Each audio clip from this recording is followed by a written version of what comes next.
आजू क्लास अहाँ के बीपीएससी टीआरई टीजीटी पीजीटी के अछि और ई बीपीएससी 4 के बैच अछि। बीपीएससी 4.0 के बैच चल रहा अछि और आजुक जे अहाँ सबके क्लास अछि विद्यापति से अछि। विद्यापति रचना या कृति कह लियो, रचना या कृति कह लियो। फिलहाल विद्यापति के एखन जे छै व्यक्तित्व से हम चर्च नहीं करब, मात्र हुनक जे छै विद्यापति रचना से चर्च करब, जाय में दर्जनों से बेसी जे छै ई संस्कृत में रचना केने छथि। दर्जनों से बेसी संस्कृत में रचना केने छथि। और एहि बेर एकटा क्वेश्चन आयल रहे कि विद्यापति के संस्कृत में कतेक रचना अछि, जे कि हम हालांकि ई तो हम नहीं ऑब्जेक्टिव में लिखने रहिए कि एकर एते छै, मुदा ओते पोथी के नाम में देल गेल रहे और जे विद्यार्थी बुझे वाला छलन प्रिपरेशन में ओ गिन लेने हेतन। तो ओना जे छै देखल जाए हम दर्जन से बेसी कह देलहुं, तो दर्जन से बेसी 13, 14, 15 भ सके छै। दर्जन टा तो फिक्स छै, मुदा दर्जन से लॉजिकल अपनो लगाबियो, दर्जन से बेसी तो दर्जन कते के होय छै, 12 के होय छै। तो दर्जन से बेसी जखने एतै तो यानी 13, 14 भ सके छै। तो एहि में जे अहाँ के पीडीएफ में अहाँ सब गिनब, गिनती करबैन तो 13 टा छै, जे कि एहि बेर क्वेश्चन अहाँ के पूछने रहे कि विद्यापति के कतेक संस्कृत में कतेक रचना अछि, तो 13 टा। और अबहट में हिनक जे छै, अबहट में क्वेश्चन के गौर से सुन लिया, विद्यापति के संस्कृत में कतेक रचना अछि, तो 13 टा। ई क्वेश्चन एहि बेर उजागर भ गेल, 13 टा। और अबहट में कतेक रचना छथि, तो 2 टा, कीर्ति लता आ कीर्ति पताका, कीर्ति पताका, जे कि प्राचीन मैथिली में जे छै से ओकरा अबहट कहल जाय छले, अबहट भाषा कहल जाय छै। जे कि एखन आधुनिक मैथिली जे हम बाजै छियै, मैथिली प्योर मैथिली जे हम बाजै छियै, ओकरा पहिने जे छै से अबहट नाम से जानल जाय छले। तो हिनक कीर्ति में 2 टा छै। रह गेल पद, तो हिनक हजारों से बेसी जे छै, समथिंग एखन धरि 800 से बेसी अहाँ के पद के जे छै से खोज भ गेल छै, अन्वेषण भ गेल छै। मुदा 1000 से बेसी हिनक पद छै, याद रखब। पद अर्थात गीत रचना सब। तो देखियो सबसे पहिने जे हिनक जे छै अहाँ का पोथी भू परिक्रमण, एतऽ से अहाँ के ई 8 टा पीडीएफ अछि, 8 गो पीडीएफ एहि में या भ गेले हमर पोथी, या प्रिंट आउट भ जात, अहाँ सबके पोथी बन गेले। एक जगह अहाँ के सबटा मटेरियल उपलब्ध भ जात हार्ड कॉपी में। हार्ड कॉपी अहाँ के बहुत जल्द अहाँ के उपलब्ध भ जात, मोटा मोटी 10 तारीख से पहले अहाँ के उपलब्ध भ जात, 10 तारीख से पहले हार्ड कॉपी। तो देखियो भू परिक्रमण जे भेलै विद्यापति के पहिल पोथी भ गेल। जो अहाँ के पूछत विद्यापति के पहिल संस्कृतक पोथी, तो भू परिक्रमण। तो देखियो भाषा आ दृष्टि के शैली से हिनक ई प्रथम संस्कृत पोथी अछि। ई महाराज देव सिंह के आज्ञा से लिखल गेल अछि। शायद एखन हम अहाँ सबके देव सिंह, वह देव सिंह, शिव सिंह के पिता भेल देव सिंह। शिव सिंह 2 भाई रहे, शिव सिंह यानी शिव सिंह आ पदम सिंह। शिव सिंह के पत्नी के नाम रहे अहाँ का लक्ष्मा देवी, आ पदम सिंह के पत्नी के नाम रहे विश्वास देवी। जे कि हम अहाँ के कहने रही शिव सिंह विद्यापति के परम मित्र, जीवनीशाली, मतलब सब किछु छलथि हुनक। बिस्फी गाम जे छै, जखन हुनक राज तिलक भेल रहनि तऽ बिस्फी गाम शिव सिंह विद्यापति के, यानी बिस्फी गाम हुनक जे छै से जन्मभूमि छनि। बिस्फी गाम हुनका जे छै दान में देने रहनि, विद्यापति के शिव सिंह दान में देने रहनि और अभिनव जयदेव के उपाधि देने रहनि। और शिव सिंह जखन गुजरि गेला, हालांकि वो जे छै से हम अहाँ के ओइनवार वंश जे पुरनका पीडीएफ अछि, हम ओइनवार वंश और कर्नाट वंश ई दुनू पीडीएफ के टाइपिंग भ गेल या ई दुनू पीडीएफ अहाँ के शेयर भ जायत। हालांकि ओहि पर हम क्लास आई वह पर दैतौ, मुदा हम सोचलहुं कि ओहिसे पहिने हम विद्यापति के पढ़ा दिए ताकि विद्यार्थी, क्योंकि 8टा पीडीएफ में छै विद्यापति के, स्टेटो में पढ़लहुं और बीपीएससी में कनी नीक से विद्यार्थी के कवर भ जेतनि। कर्नाट वंश आ ओइनवार वंश में कनी हम विस्तृत क देलिए, पीडीएफ के कनी पहिनुका पीडीएफ के विस्तृत क देलिए, कनी ओहि में किछु मटेरियल और ऐड क देलिए।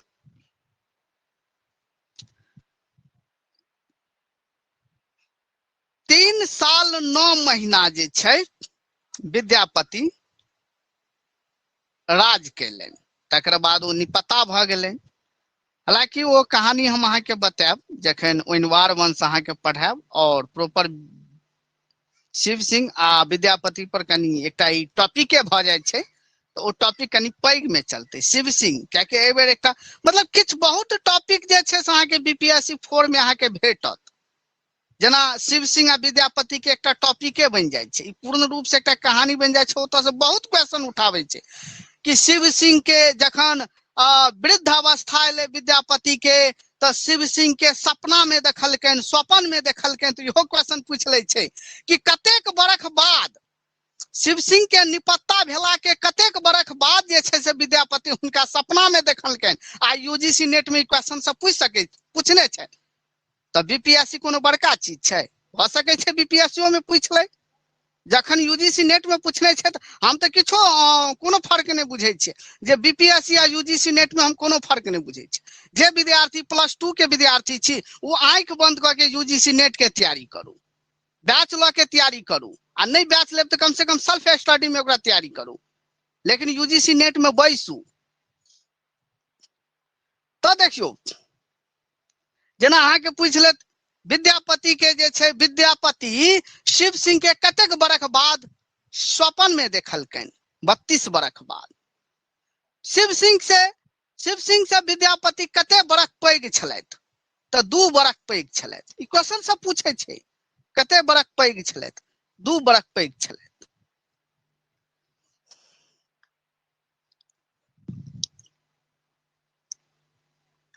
तो देखियो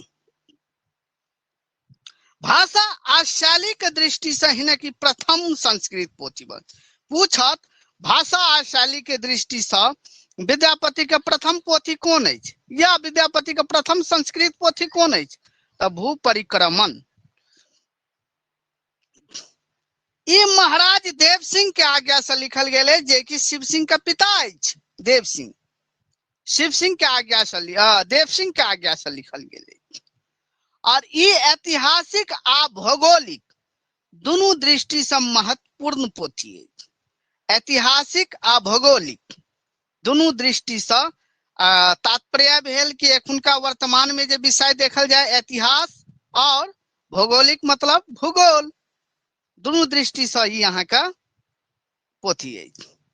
ऐसा विद्यापति के उत्तर भारत के वर्णन कल गेल छै। उत्तर भारत मिथिलांचल कोन भाग में पड़े छै, अहाँ के उत्तर भारत में पड़े छै। तो उत्तर भारतक भौगोलिक ओकर धरातल जे होइ छै, धरातल कत की छै नहीं छै, हमरा अपना धरातल पर मतलब भूमि पर ओई चीज के में चर्चा कल गेल छै। नदी सब के चर्चा कल गेल छै, प्राकृतिक के चर्चा कल गेल छै। सुत वधजन्य ब्रह्मा के हत्या पाप से महर्षि धौम्य बलदेव के पाप मुक्त होबाक लेल एमे एक कहानी देल गेल छै, जे कि कहानी हम ओते पैघ में बुझायब तऽ अहाँके बहुत पैघ भऽ जेतै। यानी बद्ध जन्य ब्रह्मा के हत्या के पाप सँ, यानी बद्ध जन्य जे छलै ओ ब्रह्मा के हत्या के पाप सँ महर्षि धौम्य बलदेव के पाप मुक्त होयबाक लेल पृथ्वी के परिक्रमा करय के लेल कहलकै। तै के अहाँके में कहानी छै। तऽ अहाँके पूछत कि विद्यापति के कोन पोथी में ब्रह्मा के हत्या पाप से महर्षि धौम्य बलदेवक कथा वर्णित अछि? तऽ भू परिक्रमण। में मिथिला से ल नैमिषारण्य, नैमिषारण्य केकरा कहल जाय छै? काशी के कहल जाय छै। यानी मिथिला से ल के काशी धरि सबटा तीर्थक वर्णन। हम पहिने कह देलहुं कि यहाँ के धरातल भौगोलिक, यानी धरातल पर जे भी प्राकृतिक छै ओकर वर्णन एहिमे कयल गेल छै। तऽ ई सब अहाँके वन, नदी, पहाड़ ई सब की आबि जाइ छै? भौगोलिक में आबि जाइ छै। तऽ देखियो, और ग्रंथक मंगल वाक्य देखियो, कोनो भी पोथी पहिने जे लिखल जाइ छै ने तऽ मंगलाचरण जे छै अहाँके होइ छै सबसे स्टार्टिंग। आप कोनो भी चीज कह के ना श्री गणेश कह ले, तऽ तहिना कोनो भी पोथी रचऽ से पहिने जे छै से कोनो न कोनो भगवानक आराध्य जे छै से अहाँके श्लोक में लिखै छलथि। तऽ एहि ग्रंथक मंगला मतलब कोनो न कोनो भगवानक जे छै से वर्णन अहाँके मंगल उच्चारण में करै छलथि अहाँके। तऽ मंगल वाक्य में विद्यापति गणपति, शिव, विष्णु, रवि एवं अंबिका, अंबिका यानी भगवती का आराधना करैत छथि। याद रखब मंगल वाक्य में।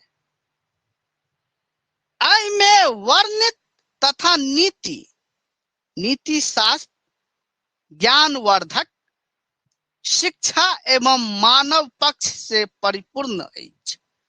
डॉक्टर देखियो, आब मेन अहाँके पॉइंट आबि रहल या। डॉक्टर मुनीश्वर झा सिद्ध करैत प्रमाणित कयलनि कि एहि रचना के नाम भू परिक्रमण अछि, भू परिक्रमा नहीं। एहिसँ पहिने एहि पोथी के नाम राखल गेल छल भू परिक्रमा। की नाम राखल गेल छल? भू परिक्रमा, भू परिक्रमा क्रमा। मुदा मुनीश्वर झा जे छथि ओ सिद्ध कऽ देलकनि कि एकर नाम भू परिक्रमा नहीं भू परिक्रमण अछि। मतलब ओहिमे न जोड़ि देलकै। की जोड़ि देलकै? न। आ देखियो हम स्टार्टिंग में भी लिखने छी भू परिक्रमण। आ एकर एहिसँ पहिने भू परिक्रमण से पहिने एहि पोथी के नाम जे छै भू परिक्रमा नाम से प्रकाशित छल, भू परिक्रमा। तऽ याद राखब, कहीं वायदा अहाँके पूछ ले कि भू परिक्रमा का पहिने कोन नाम से प्रकाशित कराओल गेल छल, तऽ भू कोनो भी ऑप्शन दऽ सकैया। भू परिक्रमा ई तऽ ओरिजिनल भऽ गेलै। भू परिक्रम कर्म, भू परिक्रम ई रंग भऽ गेलै। तऽ अहिना कऽ के option A, option B, option C भऽ सकै छै भू, आ तऽ तेसर सी में जे छै से माँ के उच्चारण लगा देते भू परिक्रमा कर्मा, कर्मा भू परिक्रमा रंग भऽ गेलै। तऽ तै लऽ के एकर ओरिजिनल नाम की छलै अहाँके, यानी भू परिक्रमण से पहले भू परिक्रमा नाम से प्रकाशित कराओल गेल छलै। आ एकर प्रमाणित के केलनि? देखियो नीचा हम आबै छी। तऽ एहिमे एकटा याद राख लिया कि विद्यापति के ई पहिल पोथी भऽ गेल। दोसर याद राख लिया कि भौगोलिक और ऐतिहासिक दृष्टि से विद्यापति के पहिल पोथी या पोथी कोन अछि? तऽ भू परिक्रमण भऽ गेल, कियाकि ऐतिहासिक और भौगोलिक दुनू दृष्टि से ई पोथी अछि। अहाँके क्वेश्चन अहाँके एनाहितो बना देत भू परिक्रमण विधा अछि, तो भूगोल ऐतिहासिक, ऐतिहासिक और भूगोलिक, ऐतिहासिक आ भूगोलिक, भौगोलिक, भौगोलिक, ठीक है। तकर बाद देखियो विद्यापति के कोन पोथी में मिथिला से ल क नैमिषारण्य काशी धरि के वर्णन कयल गेल अछि? तो भू परिक्रमण में। तकर बाद एतय आबि जाओ अहाँ का एकर प्रकाशन जे छै से 1976 में भेल रहे। कतऽ सँ? मिथिला सांस्कृतिक परिषद कलकत्ता से भेल अछि। मिथिला सांस्कृतिक परिषद कलकत्ता से, याद रखब कहिया प्रकाशित भेल? 1976 में। तकर बाद एकर देखियो मुनीश्वर झा सिद्ध करैत एकर प्रमाणित कैलनि कि एहि रचना के नाम भू परिक्रमण अछि, भू परिक्रमा नहीं। डॉक्टर मुनीश्वर झा एहि अनुसंधान से पूर्व ई ग्रंथ भू परिक्रमा नाम से प्रचलित छ। यानी हुनकर जे छै डॉक्टर मुनीश्वर झा एहि अनुसंधान से पूर्व जखन अनुसंधान जे कैलनि तो ओहि से पूर्व जे छै एकर नाम भू परिक्रमा छलै। ई अहाँ के भ गेल। आब आबि जाओ ई अहाँ के मेन अछि पुरुष परीक्षा। पुरुष परीक्षा बीए आ एमए के सिलेबस अछि। बीए आ एमए के सिलेबस छै, एमए के सिलेबस छै।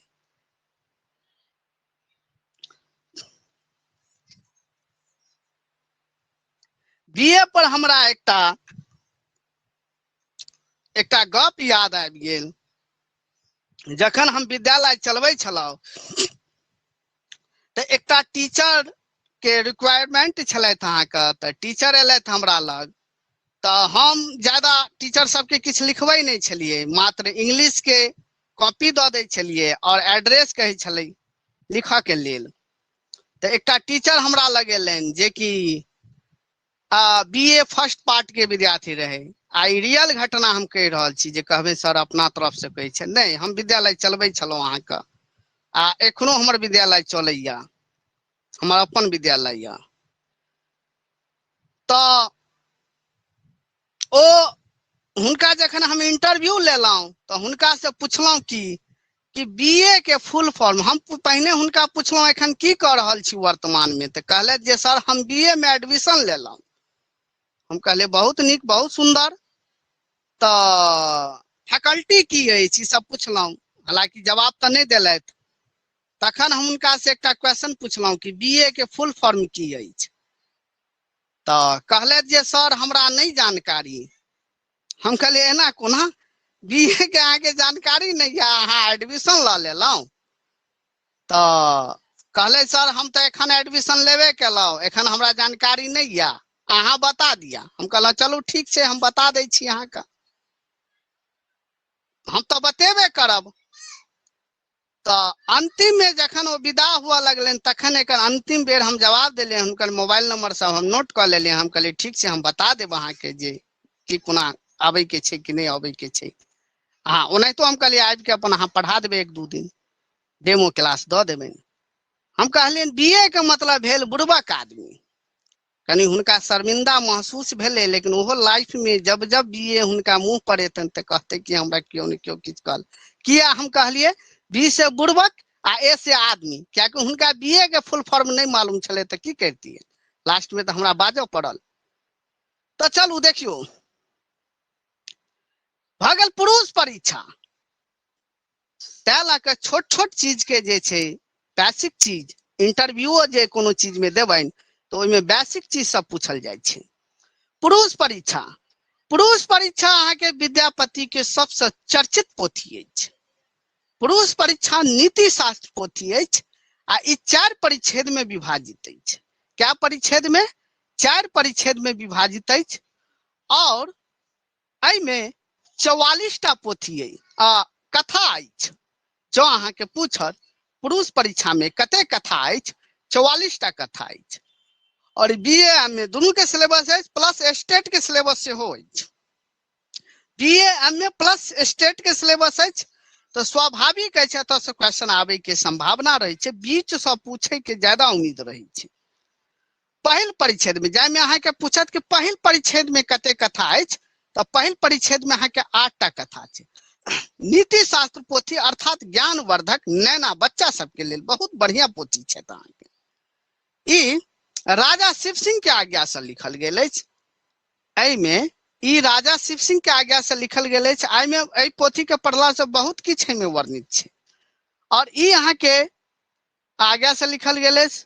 और नीति पूर्ण कथा सभक संग्रह थी, जाहि में पंचतंत्र और हितोपदेश परंपरा के संस्कृत कथा अछि, जेकरा जे छै से चंदा झा अनुवाद कैने छलाह। पहिल अनुवादकर्ता जे छै चंदा झा भेल और यहाँ के पहिल पोथी भेल। पहिल अनुवाद मैथिली साहित्यक पहिल अनुवाद पोथी भ गेल अहाँ के पुरुष परीक्षा, जे आन भाषा से अपन भाषा में अहाँ के जे छै से अनुवाद भेलनि। तो अहाँ के पूछत पुरुष परीक्षा के लेखक के छै, तो शिव सिंह। ई कतेक परिच्छेद में विभाजित अछि? 4 परिच्छेद में विभाजित अछि। तकर बाद देखियो प्रथम परिच्छेद में कते कथा अछि? 8 गोट कथा अछि। कोन कोन कथा अछि? दानवीर कथा,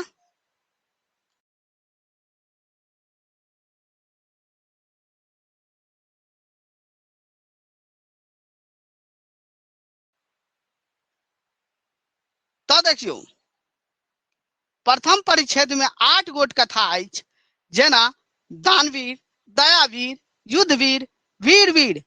बस यह ट्रिक छै, वीरवीर याद राखू। वीरवीर जते आयत सबटा पहिल परिच्छेद में छै, पहिल परिच्छेद में छै। अलस कथा ई अहाँ सबके भिभियाई छै, जे कि अहाँ का अलस कथा वर्णित अछि। देखियो ओहिमे 8 टा कथा भ गेल। दानवीर, दयावीर, युद्धवीर, सत्यवीर, वीरवीर यानी 4 टा वीर वाला कथा जे छै जे पहिल परिच्छेद में अछि। और भीरू कथा, कृपन कथा, अलस कथा, ई सबटा जे छै कथा पढ़बे बहुत मजेदार छै। 4-5 टा कथा हमहूँ पढ़ने छै, बहुत नीक लागे छै। अलस कथा पढ़ियो, बहुत सुंदर कथा छै। अहाँ का अलस कथा सबसे मजेदार कथा छै। तो ई अहाँ के पूछत, कखनो कखनो अहाँ के दऽ देत कि सत्यवीर पुरुष परीक्षा के कोन परिच्छेद में? सत्यवीर पुरुष परीक्षा के कोन परिच्छेद में अछि? तो प्रथम परिच्छेद में। एकर जे डिवाइड जे कैल गेल छै 4 परिच्छेद, ओकरा परिच्छेद कहल जाइ छै। यानी पाठ जे छै से अलग अलग ओकरा जे छै 4 परिच्छेद में विभाजित कैल गेल छै।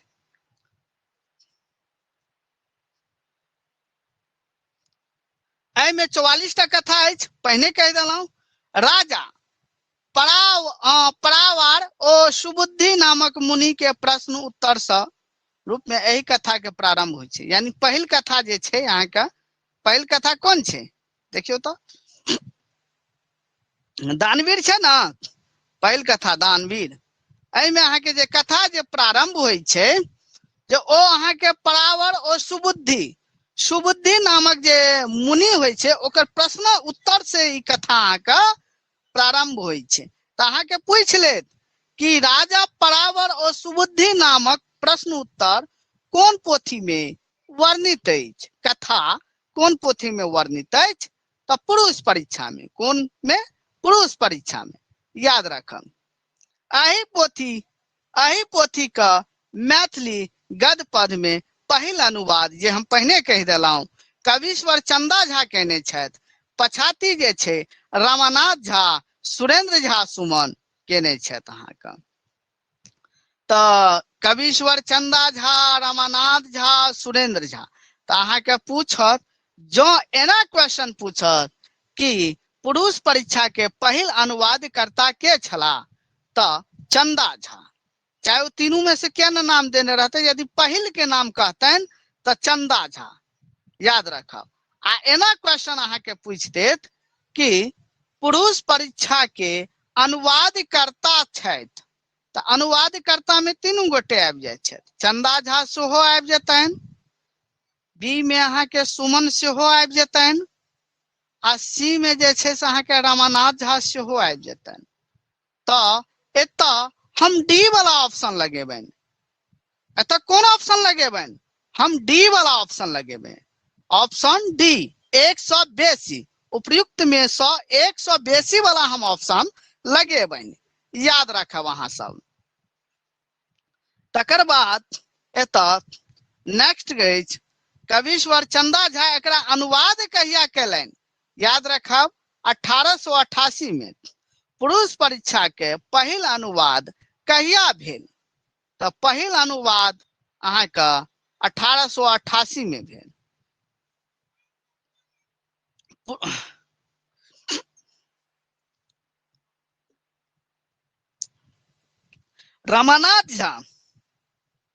रमानाथ झा एकर विस्तृत भूमिका के संग एकर अनुवाद संपादन सेहो कैलखिन और लॉर्ड